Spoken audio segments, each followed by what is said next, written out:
Arthritis ಅಥವಾ ಸಂಧಿವಾತ ಇದೆ ಅಥವಾ ಯಾವುದಾದ್ರೂ ಒಂದು ದೀರ್ಘಕಾಲಿಕ ರೋಗ, ಶುಗರೇ ಇರುತ್ತೆ, ಕೆಲವರಿಗೆ ಶುಗರು ಇರುತ್ತೆ ಅಲ್ಲ, ಇದು ಒಂದು ದೀರ್ಘಕಾಲಿಕ ರೋಗ, ಆಟೋ ಇಮ್ಯೂನ್ ಕಾಯಿಲೆಗಳು, ಇವೆಲ್ಲನೂ 1-10 ವರ್ಷ ಎಷ್ಟಾದರೂ ಟ್ರೀಟ್ಮೆಂಟ್ ಇರ್ಬೋದು ಅವ್ರಿಗೆ.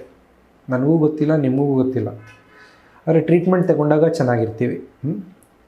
ಈ ಥರ ಕಾಯಿಲೆಗಳಿದ್ದಾಗ ಟ್ರೀಟ್ಮೆಂಟ್ ಮಾಡಬೇಕಾದ್ರೆ ಅಥವಾ ನಿಮಗೆ ಔಷಧಿಗಳು ಕೊಡಬೇಕಾದ್ರೆ ಔಷಧಿ ಒಂದೇ ಕೆಲಸ ಮಾಡಲ್ಲ. ಇದರಲ್ಲಿ ನಾನೆಲ್ರಿಗೂ ಹೇಳ್ತೀನಿ ಸಾಮಾನ್ಯವಾಗಿ, ನೋಡಿ, ಇದು ಒಂಥರ ಜಂಟಿ ಅಭಿಯಾನ ಇದ್ದಂಗೆ, ಜಂಟಿ ಯೋಜನೆ ಇದ್ದಂಗೆ, ಜಾಯಿಂಟ್ ಪ್ರಾಜೆಕ್ಟ್. ಅಂದರೆ ಇಬ್ಬರ ಕಡೆಯಿಂದನೂ ಕಮಿಟ್ಮೆಂಟ್ಸ್ ಬೇಕು, ಇಬ್ಬರ ಕಡೆಯಿಂದನೂ ನಾವು ಒಂದು ಒಪ್ಪಂದಕ್ಕೆ ಬರಬೇಕು ಶುರು ಮಾಡಿದಾಗ. ಆ ರೀತಿ ಇದ್ದಾಗ ಅಷ್ಟೇ ಇಂಥ ಕಾಯಿಲೆಗಳು ಸರಿಯಾಗೋದು. ಈ ರೀತಿ ಇದ್ದಾಗ ಅಷ್ಟೇ ನಾವು ಈ ದೀರ್ಘಕಾಲದ ಕಾಯಿಲೆಗಳಲ್ಲಿ ತುಂಬ ಬೆನಿಫಿಟ್ಸ್ ಅಥವಾ ತುಂಬ ಒಂದು ಚೆನ್ನಾಗಿ ಇಂಪ್ರೂವ್ಮೆಂಟ್ ಕಾಣಿಸ್ಕೊಳ್ಳೋದು. ಒಂದು ಕತೆ ಹೇಳ್ತೀನಿ ನಾನು ನಿಮಗೆ. ಒಬ್ಬರು ಬಂದಿದ್ದರು ಮೊನ್ನೆ, ತುಂಬ ಕಾಲು ಕೈಯೆಲ್ಲ ಊತ ಇದೆ, ನೋಡೋಕ್ಕೆ ಸಂಧಿವಾತ ಇದೆ, ಅದರಲ್ಲಿ ಏನು ಅಷ್ಟೇನು ಡೌಟ್ ಇರಲಿಲ್ಲ. ಆದರೆ ಅವ್ರದ್ದು ಹಳೆಯ ಚೀಟಿಗಳನ್ನ ನೋಡ್ತಾ ಇರ್ಬೇಕಾದ್ರೆ ಮೊದಲೇ ಅವ್ರನ್ನೊಬ್ಬರು ರುಮೆಟಾಲಜಿಸ್ಟ್ ನೋಡಿದ್ದಾರೆ. ಬಹುಶಃ 2 ವರ್ಷ ಮುಂಚೆ ನೋಡಿ 2 ಸಲ ಹೋಗಿದ್ದಾರೆ ಅವ್ರ ಹತ್ರ, ಮಾತ್ರೆಗಳನ್ನೆಲ್ಲ ಶುರು ಮಾಡಿದ್ದಾರೆ, ಆಮೇಲೆ ಬಿಟ್ಬಿಟ್ಟಿದ್ದಾರೆ.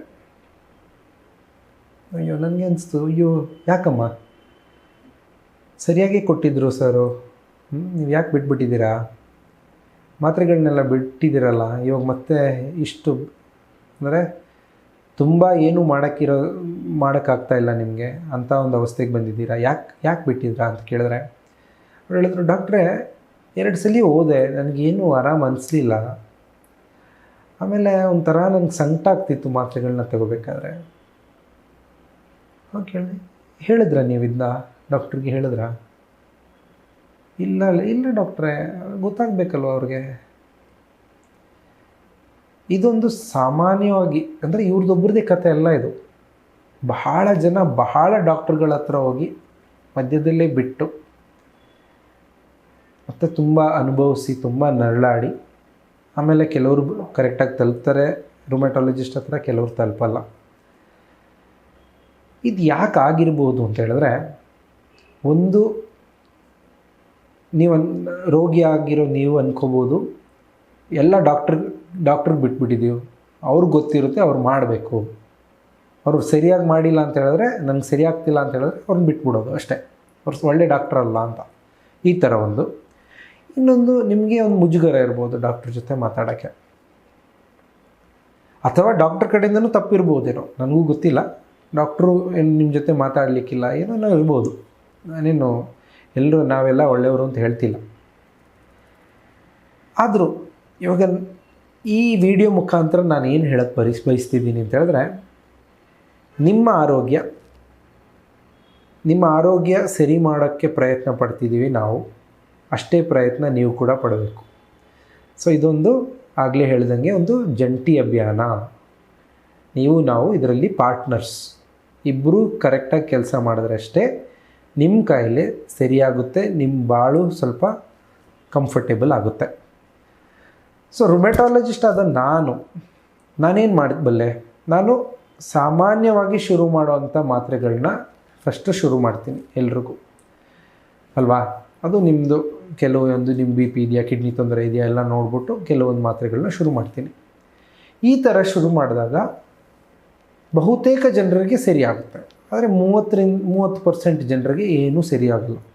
ಸರಿಯಾಗಿಲ್ಲ ಅಂತ ಹೇಳಿದ್ರೆ ಬಂದು ಹೇಳಬೇಕು, ಇಲ್ಲ ಡಾಕ್ಟ್ರೇ ನಿಮ್ಮ ಮಾತ್ರೆ ಸರಿ ಆಗ್ತಿಲ್ಲ, ಎಷ್ಟು ಸಿಟ್ಟು ಮಾಡ್ಕೊಂಡು ಹೇಳಿ ಪರವಾಗಿಲ್ಲ, ಹೇಳೋದು ನಿಮ್ಮ ಕರ್ತವ್ಯ. ಹೇಳಲಿಲ್ಲ ಅಂತ ಹೇಳಿದ್ರೆ ನನಗೆ ಗೊತ್ತಾಗಲ್ಲ, ನಿಮ್ಮನ್ನು ನೋಡಿದ ತಕ್ಷಣ ನಿಮ್ಗೆ ನೋವಿದೆಯಾ ಅಂತ ಗೊತ್ತಾಗಲ್ಲ. ನೋವು ಒಂದು ಅಂಥ ವಿಷಯ ಏನು ಅಂತ ಹೇಳಿದ್ರೆ, ನಾವು ನೋವನ್ನ ಕಾಣಿಸ್ಕೊಳ್ಳಲ್ಲ, ನೋವು ಹೇಳಿದ್ರಷ್ಟೇ ಗೊತ್ತಾಗುತ್ತೆ. ನೀವು ಹೇಳಿದ್ರೆ ನಾನು ನಂಬ್ತೀನಿ, ಇಲ್ಲ ಡಾಕ್ಟ್ರೇ ಇದು ಹಳೆ ಮಾತ್ರೆ ಸರಿಯೇ ಆಗಿಲ್ಲ, ಅಥವಾ ಇಲ್ಲ ಡಾಕ್ಟ್ರೇ ಹಳೆ ಮಾತ್ರೆ ತಗೊಂಡಾಗ ನಂಗೆ ತುಂಬ ಸಂಕಟ, ಅದು ಕೊಡಬೇಡಿ ನನಗೆ, ಅಷ್ಟೇ, ಬೇರೆ ಚೇಂಜ್ ಮಾಡುವ. ಬಹಳ ಆಪ್ಷನ್ಸ್ ಇದ್ದಾವೆ, ಬಹಳ ಬೇರೆ ಬೇರೆ ಥರದ ಔಷಧಿಗಳಿದ್ದಾವೆ, ಕೊಡ್ಬೋದು, ಚೇಂಜ್ ಮಾಡ್ಬೋದು. ಇಲ್ಲ ಅದನ್ನ ಆ ಥರ ಆಗದಿರೋಂಗೆ ಇನ್ನೊಂದು ಮಾತ್ರೆ ಆ್ಯಡ್ ಮಾಡಿ ಸೇರಿಸ್ಬಿಟ್ಟು ಕೊಡ್ಬೋದು, ಏನೋ ಒಂದು ಮಾಡ್ಬೋದು, ಆಯಿತಾ. ಇದು ಒಂದು. ಅಂದರೆ ನೀವು ಫಸ್ಟ್ ಕರೆಕ್ಟಾಗಿ ಹೇಳಿದ್ನ ಅಥವಾ ನಿಮ್ಗೆ ಏನು ಅನ್ನಿಸ್ತಿದೆ ಅದನ್ನ ಹೇಳಬೇಕು ನಮಗೆ. ಎರಡನೇದು, ಹೇಳಿದ ರೀತಿಲಿ ತಗೋಬೇಕು.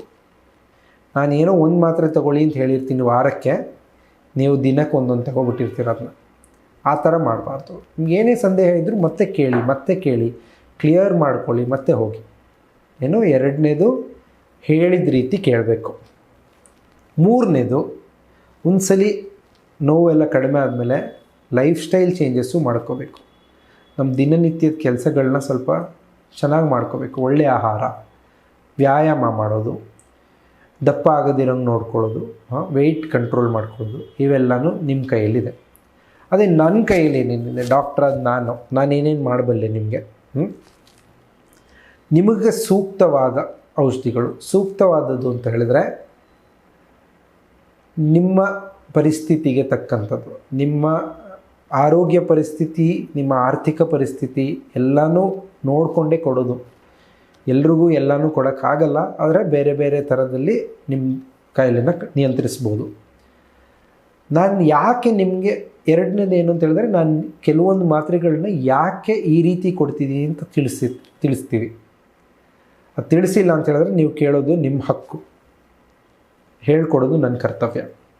ಆಮೇಲೆ ಮೂರನೇದು, ಈ ಮಾತ್ರೆಗಳಿಂದ ನಿಮಗೆ ದುಷ್ಪರಿಣಾಮಗಳು ಅಥವಾ ಸೈಡ್ ಎಫೆಕ್ಟ್ ಆಗದಿರೋಂಗೆ ನೋಡ್ಕೊಳ್ಳೋದು ಅದು ನನ್ನ ಕರ್ತವ್ಯ. ಅದಕ್ಕೆ ಪದೇ ಪದೇ ಬ್ಲಡ್ ಟೆಸ್ಟ್ ಮಾಡಿಸಿ, ಆಮೇಲೆ ನಿಮ್ಮನ್ನ ಚೆಕ್ ಮಾಡಿ, ಪದೇ ತಿಂಗಳಿಗೊಮ್ಮೆನೋ 3 ತಿಂಗಳಿಗೊಮ್ಮೆನೋ ಹೇಳಿ ನಿಮ್ಮನ್ನ ಚೆಕ್ ಮಾಡಿ ಇದೊಂದು ನೋಡ್ಕೊಳ್ಳೋದು, ಇದು ನನ್ನ ಕರ್ತವ್ಯ. ಸೊ 3 ನನ್ನ ಕರ್ತವ್ಯಗಳು ಏನೇನು ಅಂತ ಹೇಳಿದ್ರೆ, ಒಂದು, ನಿಮಗೆ ನಿಮ್ಮ ಪರಿಸ್ಥಿತಿಗೆ ಅನುಗುಣವಾಗಿ ಮಾತ್ರೆಗಳು ಕೊಡೋದು. ಎರಡನೇದು, ಯಾಕೆ ಈ ರೀತಿ ಮಾತ್ರೆ ಕೊಡ್ತಿದ್ದೀನಿ ಅಂತ ನಿಮಗೆ ತಿಳಿಸೋದು. ಮೂರನೇದು, ಇದರಿಂದ ನಿಮ್ಗೆ ಯಾವುದೂ ದುಷ್ಪರಿಣಾಮ ಆಗದಿರೋಂಗೆ ನೋಡ್ಕೊಳ್ಳೋದು. ನಿಮ್ಮ ಕಡೆಯಿಂದ ನೀವು ನನಗೆ ಯಾವ ರೀತಿ ಈ ಮಾತ್ರೆ ನಿಮಗೆ ಹೊಂದ್ಕೋತಿಲ್ಲ ಸ್ಪಷ್ಟವಾಗಿ ತಿಳಿಸ್ಬೇಕು ಪ್ರತಿ ಸಲ ಬಂದಾಗ, ಅಥವಾ ಮಧ್ಯದಲ್ಲಿ ಫೋನ್ ಮಾಡಿ. ಎರಡನೇದು, ಹೇಳಿದ ಮಾತ್ರನೇ ಹೇಳಿದ ರೀತಿಲೇ ತಗೋಬೇಕು. ಮೂರನೇದು, ಹೇಳಿದ ಸಮಯಕ್ಕೆ ಕರೆಕ್ಟಾಗಿ ವಾಪಸ್ ಬಂದು ಟೆಸ್ಟ್ಗಳನ್ನ ಮಾಡಿಸ್ಕೋಬೇಕು. ಇಷ್ಟು ಮಾಡಿದ್ರೆ ಈ ಜಾಯಿಂಟ್ ಪ್ರಾಜೆಕ್ಟ್ ಏನಿದೆ ತುಂಬ ಸಕ್ಸಸ್ಫುಲ್ ಆಗಿರುತ್ತೆ.